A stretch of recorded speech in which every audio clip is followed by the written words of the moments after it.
Hello, and in today's video we are doing EFL Championship predictions for match week number 4 of the 2022 to 23 season.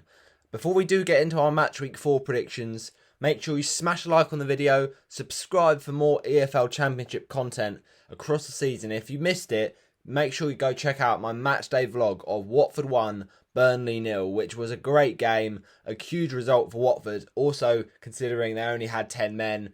And Burnley hit the crossbar and, Watford didn't have a lot of possession, but they used it effectively and they dominated when it mattered, just not much of the kind of chances as the stats would suggest. So Watford deserved victory and they are currently sitting unbeaten after 3 games. So really great start for us. I'm absolutely loving it. So let's see what we can do away to Birmingham, which will be an interesting game. Obviously, the ex-club of Troy Deeney. He's currently at the club and he's not getting as many goals as he would have liked. So it would just be written in the stars for him to score against his former team. But let's first of all look back at match week 3 and how he got on in the predictions. Remember, the scoring system is 3 points for the correct result, 5 for the correct goal difference, and then 7 for the correct scoreline. So do get your score predictions for match week 4 in the comments and then we can read them out and talk about them. I'm just having a little look, people, to make sure I didn't miss any comments from last week's video, so just let me do that, people.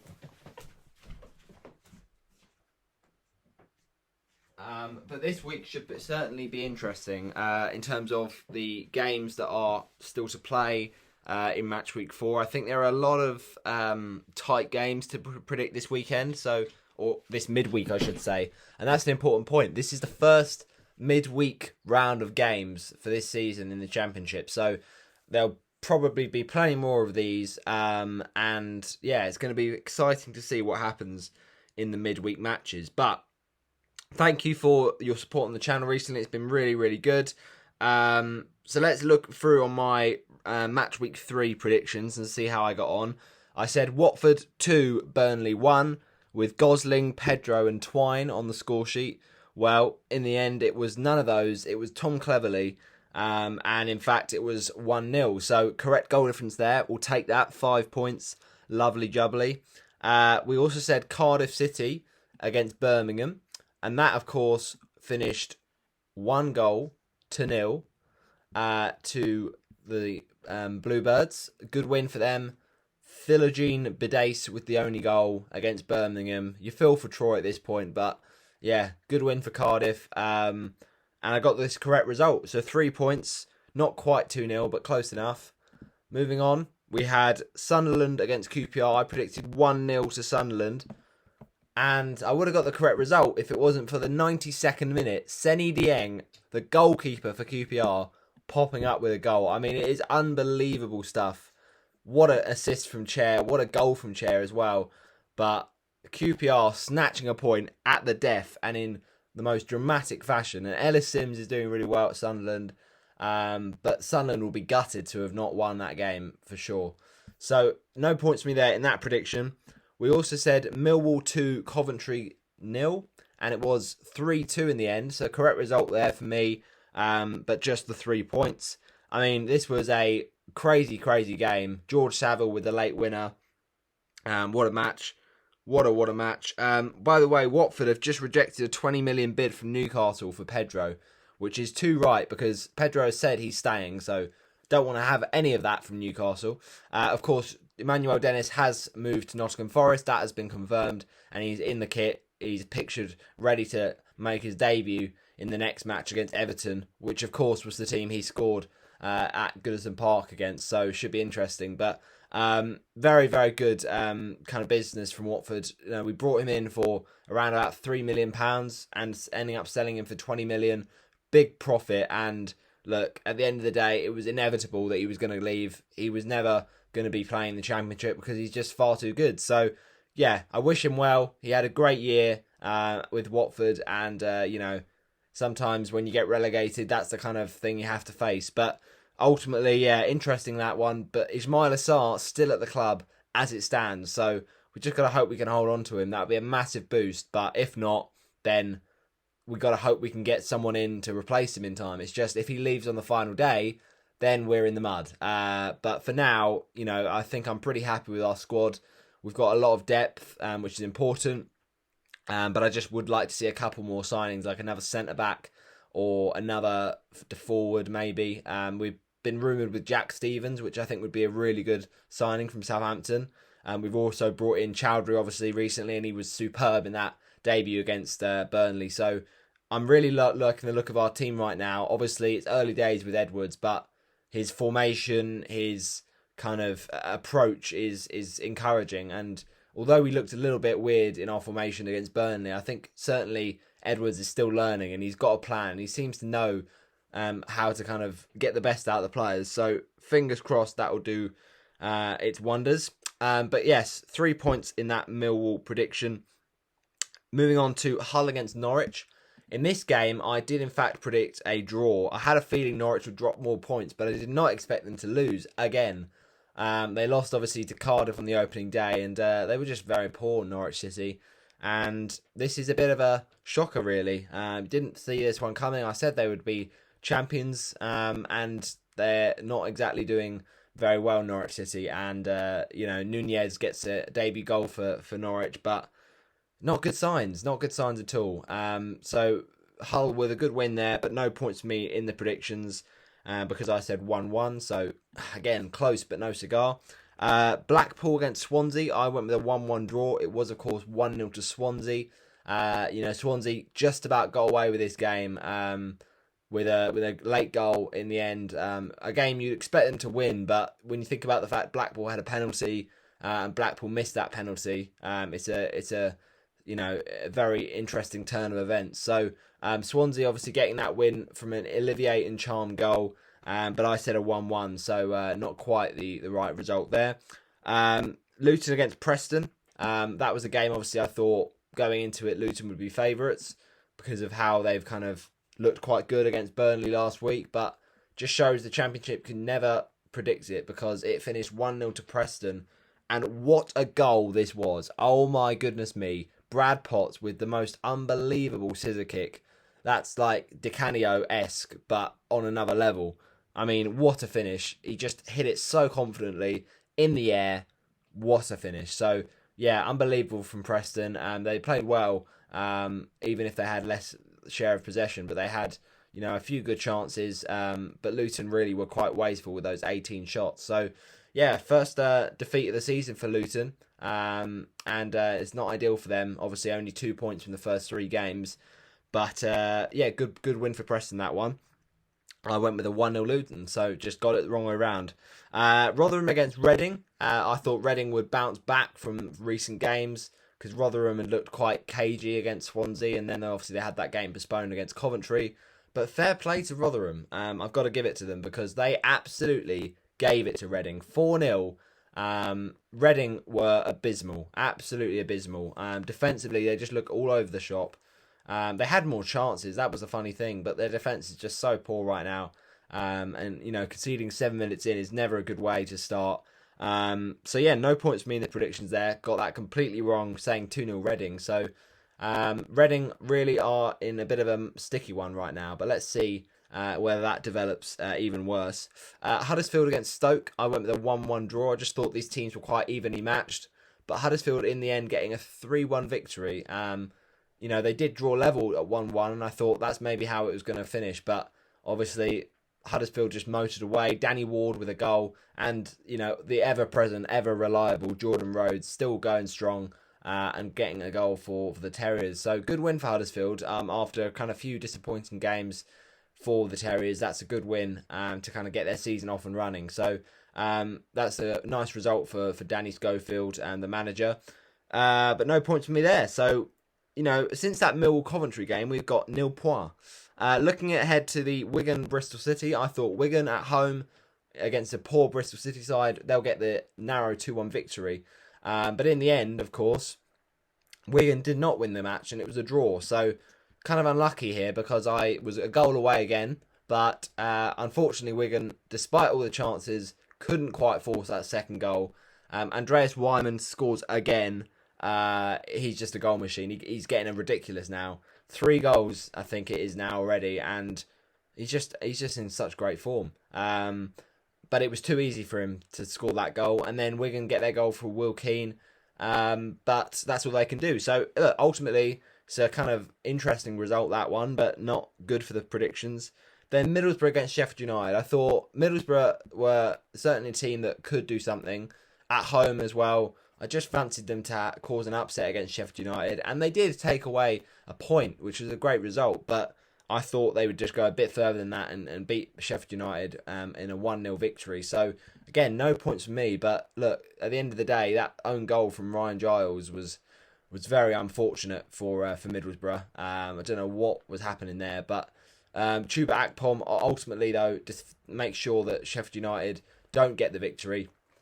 And it was a decent point in the end for Chris Wilder's side. So, yeah, great match to watch and interesting result. And then finally, Blackburn against West Bromwich Albion. I think a lot of people after their performance against Watford would have said West Brom because, you know, West Brom was superb against Watford. There's no denying it. They were absolutely brilliant. The one thing they couldn't do is take those good chances. But at the end of the day, Blackburn have started the season so well. And I thought at home you'd probably back Blackburn even against this stubborn West Brom team. And so I did. And so it was a good decision. 2-1 to Blackburn in the end. I said a 1-0, so correct goal difference there, 5 points. But from, you know, some very good digging in from Blackburn to go 2-0 up and then hold on was a great result for Blackburn. So they've started the season in fabulous fashion. Whether they'll actually be able to stay there by the end of the season, who knows? But what a great start for them. And, you know, Ben Brereton Diaz is going to be key. If he can stay and if he can keep on scoring goals like he is right now, then maybe Blackburn, this is their time, who knows. But ultimately, yeah, Grady Diangana with a goal for West Brom. And, 5 points. Not too shabby, but ultimately still pretty bad in terms of the predictions. But 16 points in the end from a possible, obviously 12 games. So in an ideal world, it's probably not likely, but in an ideal world, we'd get a whopping 80-something points, or 84, I think it is. So it just would never have happened, really. But at the same time, like, at least we've gone for it. We tried our best, and it wasn't to be. But, you know, 16 points is better than last week, I'm pretty sure. Last week I scored... How many did I get last week? Match week 2, 18 points. Oh, just a little bit less then. So that's actually not as good. But look, at least we got a few correct goal differences in there. We didn't get any correct scores, though. But that's about to change in match week 4, I'm telling you now. So, looking ahead to match week 4, let's try and boss these predictions because we have Norwich against Huddersfield to start off with, and we'll talk about Coventry in a second. Norwich, honestly, this team is in trouble right now. I'm not saying in trouble because obviously they're not going to get relegated, in my opinion. It's very early on in the season. I know they are sitting in the bottom, but come on. They're a good enough team to do well. But it's just, will they get promoted? That's the question. They've had a strong kind of previous few campaigns in the Championship, but Dean Smith won't be used to this. So they need to kind of wake up a little bit. But who knows? There's still more time in the transfer window. Let's see what happens. But ultimately, they've got this game against Huddersfield that I think could be very close because that was a really impressive victory from Huddersfield. They had to bounce back from those 2 defeats. They did so in good fashion. Whether that was just the defensive incapability of Stoke, I don't know. But I still feel the fact that Huddersfield are looking a bit perkier makes this game a bit tougher for Norwich. So I'm not that confident with Norwich right now against anyone. So we'll go for a draw again. More drop points for Norwich, but at the end of the day, after last week, they take not losing again.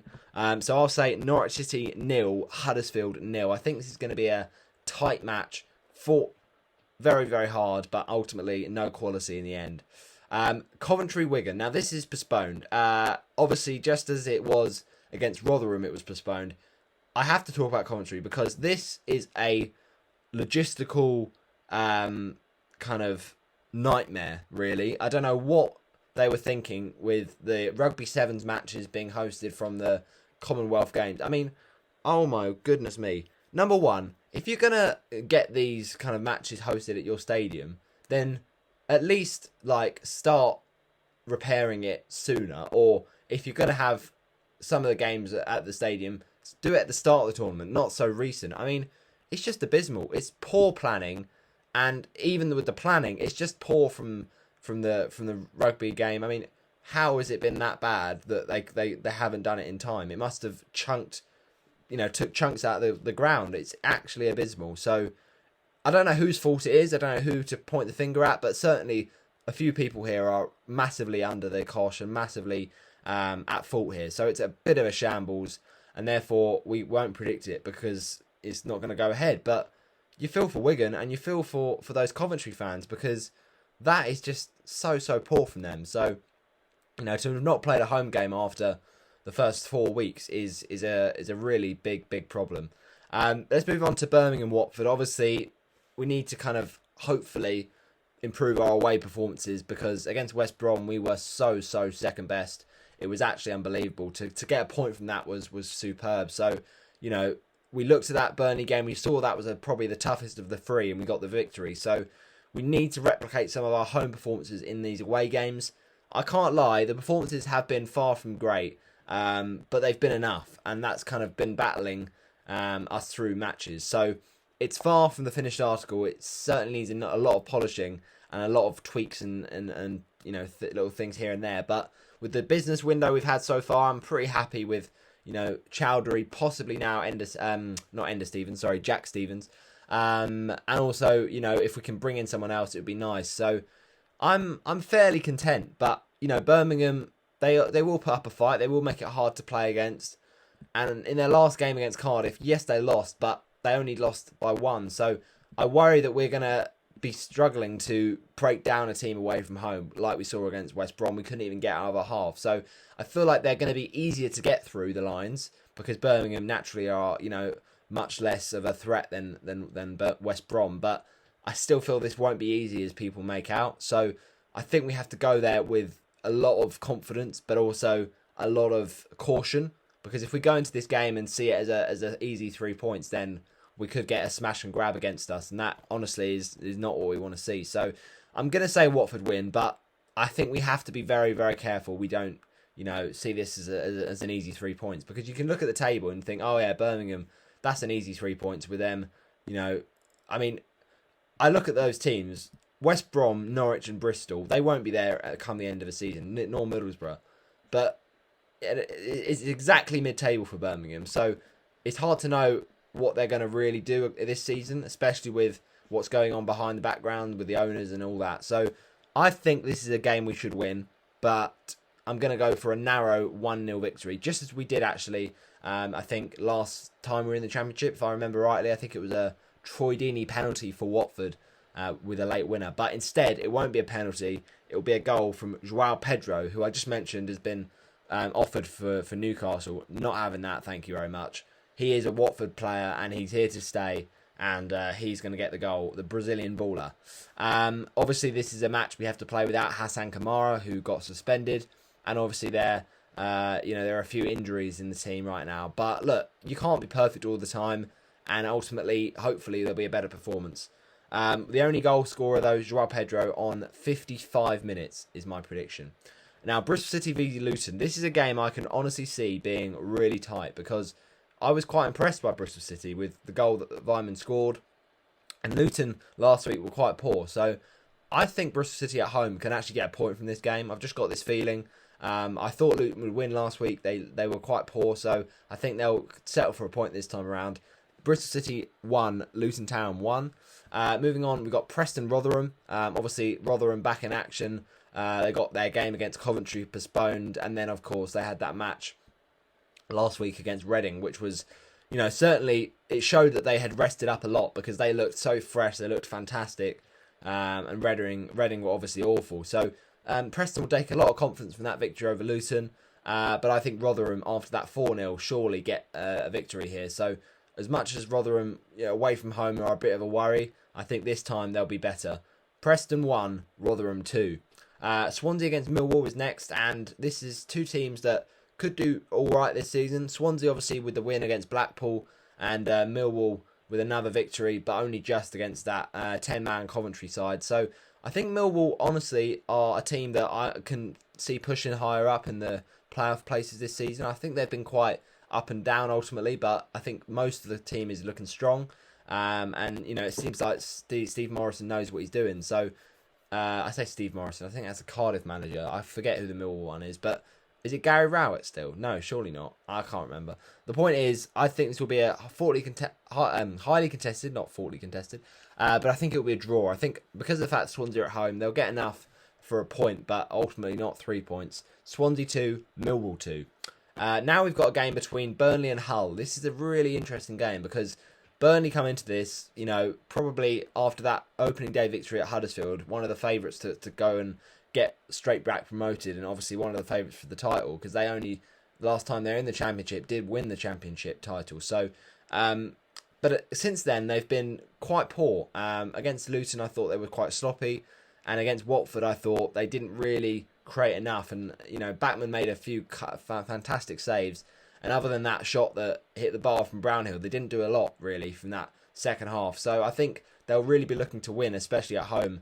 For the first home win of the season. But, Hull are in fantastic form right now. So let's see how good Hull really are, because they beat Norwich. Can they now beat Burnley?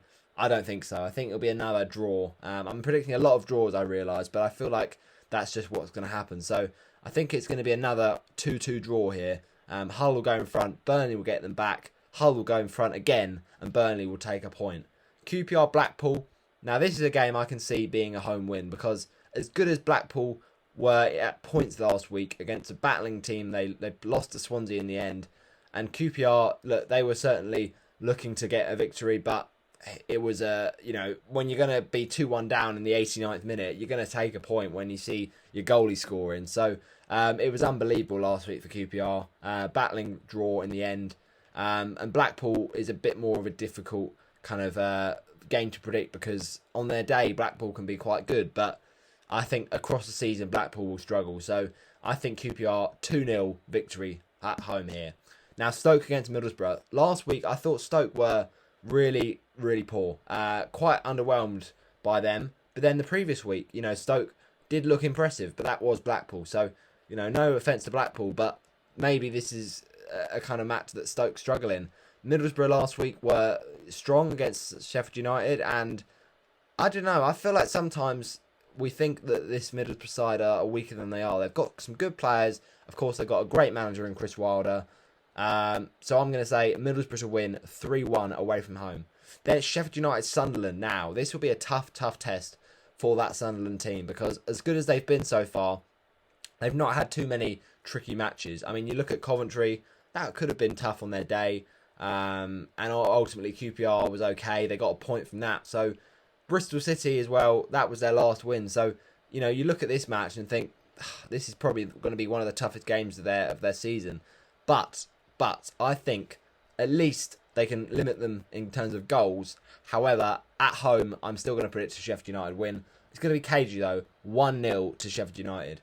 Then we've got Reading v Blackburn. Obviously, Reading abysmal against Rotherham last week, and I just think it will carry on against this Blackburn team that are in brilliant form. They're going to lose 3-0 at home. And then it's West Brom against Cardiff. Two teams that, back in the day were in the Premier League, but they're going to really have to do something special to get there this time. West Brom last week were honestly just so crazy in terms of how they managed to not get a goal. I mean, that second half, you thought they were going to score more than one, but it was only the one in the end. So the domination was there. The chances weren't converted ultimately, like they didn't against Watford. So I just worry about West Brom's clinical edge. But, at home, I think they're going to be better than they were against Watford in terms of scoring their chances. If they play as well as they did against Watford, then this Cardiff team, I think, will be in trouble. West Bromwich Albion 3, Cardiff City 1. Those are my predictions for match week 4 of the midweek games this 2022-23 season. Get your score predictions in the comment section below, and I'll see you in the next one. Bye-bye.